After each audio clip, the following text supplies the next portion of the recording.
একজন মহিলার জন্য এই পৃথিবীর মধ্যে সবচেয়ে কঠিন পরিস্থিতি হলো যখন সে সন্তান প্রসব করে, ঠিক কিনা বলেন? এই সময়টা তার অনেক সময় স্ত্রীদের হুঁশ থাকে না, বেহুশ হয়ে যায়। সে এমন অবস্থায় ভোগে, এমন বিপর্যস্ত হয়ে যায়, সে মৃত্যুর সাথে পাঞ্জা লড়ে। সে মনে মনে কামনা করে তার স্বামী যেন তার পাশে থাকে, বা তার সবচেয়ে আপনজন যেন তখন তার পাশে থাকে। এরকম কঠিন পরিস্থিতিতে আল্লাহ রাসূল বলছেন, যদি এরকম কঠিন পরিস্থিতিতেও পড়ে, তখনও যদি কোনো স্বামী তার স্ত্রীকে ডাক দেয়, তখনও তার ওই স্ত্রীর উপর আবশ্যক দায়িত্ব হলো স্বামীর ডাকে সাড়া দেওয়া। যারা বলুন সুবহানাল্লাহ। এটা স্পষ্ট হাদিস, সহিহ হাদিস, সুনান ইবনে মাজাহ 1853 নম্বর হাদিস। ওয়ালাউ সাআলাহা নাফসাহা,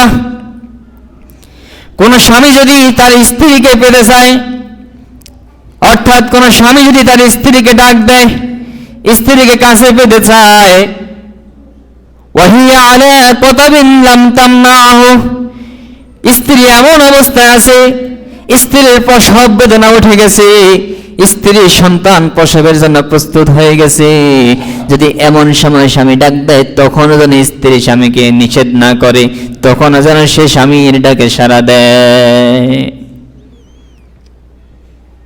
অর্থাৎ আল্লাহ নবী এখানে গুরুত্ব বুঝাইছেন যে একজন স্ত্রীর কাছে পৃথিবীর মধ্যে স্বামীর গুরুত্ব সবচেয়ে বেশি। পৃথিবীর সবচেয়ে কঠিনতম কাজ, কঠিনতম অবস্থায় থাকলে তখনও যদি স্বামী ডাক দেয়, তখনও স্বামীর ডাকে সাড়া দেওয়া আবশ্যক।